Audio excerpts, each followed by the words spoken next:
നമസ്കാരം. Raf talk ഫുട്ബോളിലേക്ക് അവർക്കും സ്വാഗതം. അൽ ഹിലാലിൻ്റെ പരിശീലക സ്ഥാനത്ത് നിന്ന് ഒഴിവാക്കിയ ഹോർഗെ ഹീസസ് ഇനി എങ്ങോട്ട് എന്നതൊരു ചോദ്യചിഹ്നമാണ്.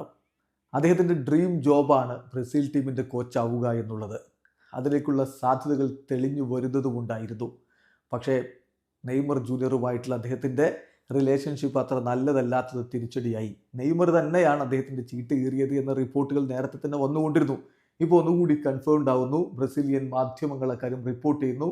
ലൗറയാർഡിയും റിപ്പോർട്ട് ചെയ്യുന്ന അനുസരിച്ച് നെയ്മർ ജൂനിയറുടെ പിതാവും CBFൻ്റെ പ്രസിഡന്റ് എർണാൾഡോ റോഡ്രിഗസുമായിട്ട് ഒരു സംസാരമുണ്ടായി. ഹോർഗെ ഹീസസിനെ ബ്രസീൽ കോച്ചാക്കുന്നതിന് എതിരായിട്ടുള്ള നെയ്മറുടെ താല്പര്യവും മറ്റുമൊക്കെ പിതാവ് കൃത്യമായിട്ട് എർണാൾഡോ റോഡ്രിഗസിനെ അറിയിക്കുകയുണ്ടായി.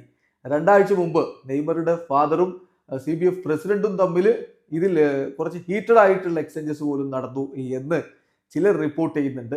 എന്തായാലും സിംപ്ലി പോർച്ചുഗീസ് കോച്ചിന് ഇങ്ങോട്ട് വേണ്ട എന്നുള്ള തൻ്റെ തീരുമാനം അല്ലെങ്കിൽ തൻ്റെ താല്പര്യം നെയ്മർ ജൂനിയർ പിതാവിലൂടെ അറിയിക്കുകയായിരുന്നു. എന്തായാലും അതിനുശേഷമാണ് ഹോർഗെ ഹീസസിന് ബ്രസീൽ കോച്ചാവാനുള്ള സാധ്യത വളരെയധികം മങ്ങിപ്പോയത്. ഒരു ഘട്ടത്തിൽ നമുക്കറിയാം ഹോർഗെ ഹീസസ് ഇതാ വരുന്നു എന്ന് പോലും ഗ്ലോബോ അടക്കമുള്ള മാധ്യമങ്ങൾ റിപ്പോർട്ട് ചെയ്യുകയുണ്ടായി. അതിപ്പോൾ ആഞ്ചലോട്ടി പിൻവാങ്ങുന്നു എന്ന തരത്തിലേക്ക് പോയപ്പോഴും ഹോർഗെ ഹീസസിന്റെ പേര് ഉയർന്നു വന്നതാണ്. എന്നാൽ ഇപ്പോൾ ആഞ്ചലോട്ടിക്ക് വേണ്ടി വെയിറ്റ് ചെയ്യാൻ CBF തയ്യാറാവുന്നു. അതിന്റെ പുറകിൽ നെയ്മറാണ് കാരണം എന്ന ചിത്രം വ്യക്തമാവുകയാണ്. വീഡിയോ അവസാനിക്കുന്ന ഫുട്ബോൾ ലോകത്തെ കൂടുതൽ വിശേഷങ്ങളുമായി റാഫ് ടോക്സ് എത്താം.